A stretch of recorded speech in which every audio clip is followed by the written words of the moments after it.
قصتنا بتبدأ بشاب فاشل بيحب العربيات وبيحلم انه يصنع افضل عربية في التاريخ، وبيحاول يطور من نفسه ومن حياته ويواجه كل الصعوبات اللي هتقابله ويقدر يوصل لحلمه. قصتنا عن حياة لامبورجيني. بس قبل ما نبدأ يا ريت تشترك في القناة وتديني لايك عشان يدعمنا استمر.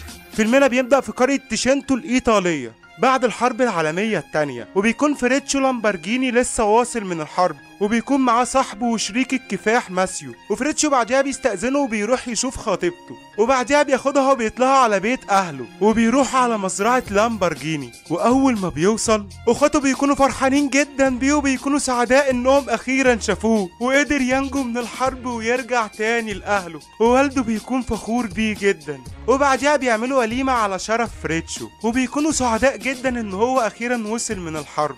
وفريتشو بعدها بيكلم والده وبيقول له انا مش هقدر اعيش في الارياف تاني، انا هنزل المدينة وهعيش في تشينتو وهدور على جراج واعمله ورشة عربيات. ووالده بيقول له يا ابني انا محتاجك هنا جنبي وعاوزك تكون في المزرعة هنا جنب اخواتك وتساعدهم تكبروا المزرعة ديت. وبيقول له اخواتي هم اللي من حقهم المزرعة وانا هعمل مشروعي الخاص وهبدأ في تصنيع الجرارات الزراعية. الفلاحين مش بيلاقوا غير شركة واحدة بس هي اللي بتبيع الجرارات وبيكون ثمنه غالي جدا. انا هقدر اصنع جرار اصغر واقوى. ووالده بيقول له انت هتفضل طول عمرك مزارع واكيد هتفشل. قال له انا كنت في الجيش ميكانيكي. ووالده بيقول له هل انت عبيط؟ مفيش غير شركة واحدة لصناعة الجرارات في ايطاليا وعمرها ما هتخليك تنافسها، هتقتل حلمك قبل ما يبتدي. وبرغم كل الكلام السلبي اللي اتقاله قال له انا هقدر اعمل ده، هقدر اصنع افضل وارخص جرار في العالم وساعتها بس الناس هتشتري اللامبورجيني. وبيقول له ان هو وصاحبه ماسيو بيعملوا عربية سباق وهيدخلوا بيها سباق في القرية،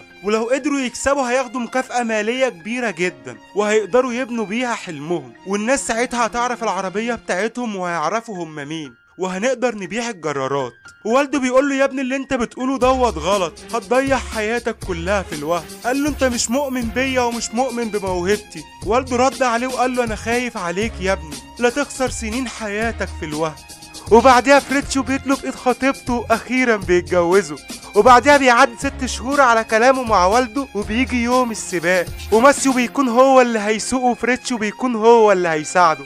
وبيبدأ السباق وبيكونوا فريق فريد من نوعه وفريتشو بيفضل يحمسه وبيكونوا في المركز التاني. وبتيجي العربية التالتة اللي بعديهم وبتعديهم وبيحاولوا يعدوها بس بيكونوا جايبين اخر العربية. وفريتشو بيقول لماسيو اوعى تستسلم وبيحاول هو ان يتحكم في العربية بس العربية للأسف بتخرج عن مسارها. وادي اخرة الحماس ازاي، دي عربية عاملينها في 6 شهور هتكسب السباق ازاي يا ابني. وبيعم الحزن على بيت فريتشو، شكل ابوه كان عنده حق ولا ايه؟ الواد فشل قبل ما يبدأ وبيقول لزوجته انه خسر كل حاجة وبتقول له مش مهم اي حاجة، المهم ان احنا مع بعض وان انا مؤمنة بيك وبموهبتك. وبعدها بتقول له خبر بيغير روح المكان كله وبتعرفه ان هي اخيرا حامل، وهو بيكون فرحان جدا بس خايف على مستقبل ابنه.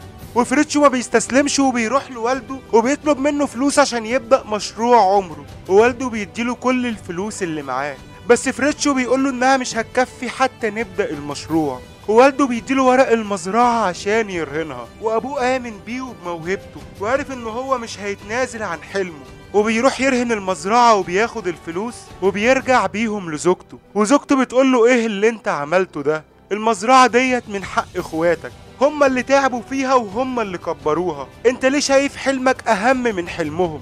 وفريتشو بيقول لها انا متأكد هنجح المرة دي، ثقي فيا زي ما انت دايما واثقة فيا. وفعلا بيبدأوا المشروع هو وماسيو، بيبدأوا في تخطيط حلمهم وبيبدأوا بتكوين اول جرار لامبورجيني وبيكونوه قطعة قطعة وهم اللي بيصنعوه.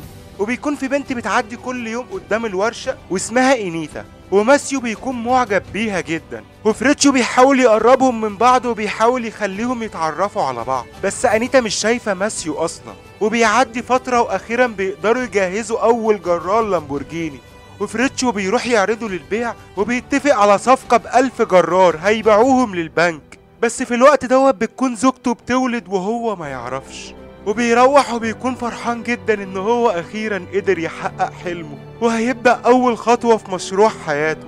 بس بيتفاجئ ان مراته تعبت جدا ودخلت المستشفى، ولما بيوصل بتكون زوجته خلفت بس هي خلاص ماتت. وهنا بيحس ان هو السبب في كل اللي حصل لها، وفي عينه كمية حزن تهد جبال. الإنسانة الوحيدة اللي آمنت بيه وحبته مش هيقدر يشوفها تاني وبتموت.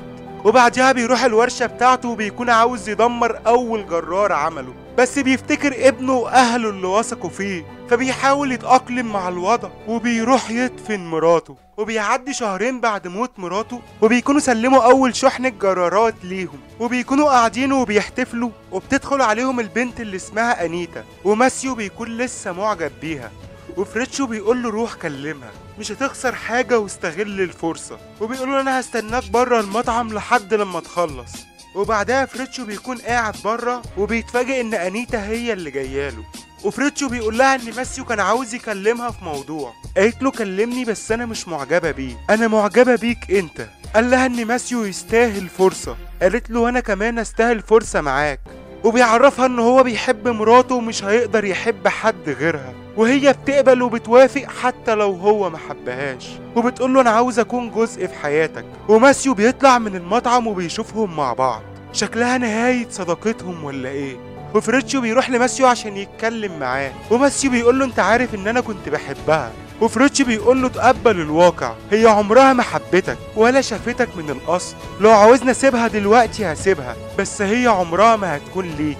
وهنا ماسيو فقد اعصابه وقال له انت ما تستحقش تبقى صديقي، وبيقول له انا هاخد 25% من نسبة الشركة ومش عاوز اشوف وشك تاني يا صاحبي. وبيمشوا وبيسيبوا وبيخسروا بعض للابد. وبيعدي 15 سنة وبتكون دي افضل فترة في حياة لامبرجيني، ومصنع الجرارات بيكبر اكتر واكتر، وشغله بيتطور اكتر واكتر.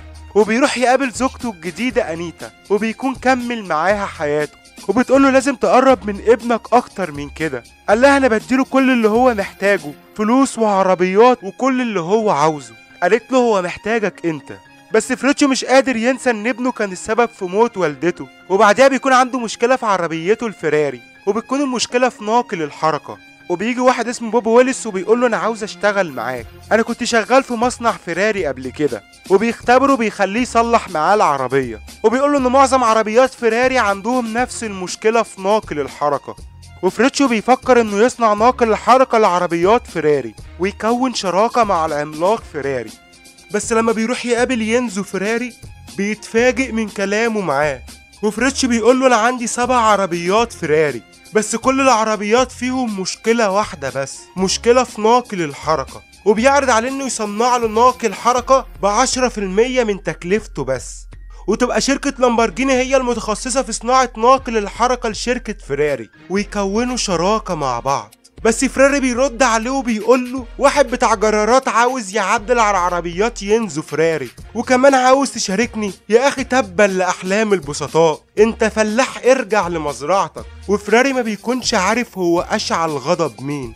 وبالنسبة لفريتشو أصبح الوضع حياة أو موت، لازم يعمل عربية أفضل من عربيات فراري، وبيجمع أفضل المهندسين في إيطاليا وبيقول لهم السنة الجاية في مؤتمر جينيفا للسيارات عاوز أول عربية رياضية لامبرجيني. وبيكون فاضل على المؤتمر 8 شهور بس، وفعلا بيبدأوا على التصميم وبيبنوا أول سيارة في إمبراطورية لامبرجيني. وفريتشو بيكون عاوز كل حاجة في العربية ديت تكون مثالية، دي عربية هينافس بيها العملاق فراري ولازم يتفوق عليه. وبيروح يعمل أول شعار لعربية لامبرجيني، وهتكون عربية الجي تي 350. وفريتشو بيتأكد من كل حاجة وبيشرف عليها. وبيجي أخيرا يوم المعرض، وبيكونوا كل الصحفيين بيتفرجوا على عظمة لامبرجيني، وبيكون عامل عربية بتتعدى الخيال. وينزو فراري مذهول من العربية اللي قدامه، ومبيعات شركة لامبرجيني بتكون في أفضل حالتها. بس للأسف مش كل حاجة بتفضل على حالها، بتحصل أزمة نفط في سنة 73. شكلنا داخلين على أزمة جديدة في شركة لامبرجيني. العمال في الشركة بيعملوا إضراب عشان مفيش شغل، والتصنيع اتوقف في الشركة كلها. وهنا فريتشو بيقرر يبيع شركة لامبرجيني لشركة أمريكية. صدمة بكل المقاييس، الشركة اللي تعب فيها خلاص لازم يبيعها. وبيروح يكمل ما تبقى من عمره في مزرعة والده في الأرياف. وشركة لامبرجيني بتتباع من شركة للتانية لحد لما بتوصل للعملاق الألماني فولكس فاجن، وبتتصنع في مصانع الأودي الألمانية. واحب اقول ان الحصان ممكن يتركب عادي، بس اللامبرجيني محتاجة ميتادور بطل عشان يقدر يتحكم فيها، وهي ديت عظمة اللامبرجيني. لو عجبك الفيلم انزل اشترك في القناة ولايك عشان يدعمنا استمر. سلام.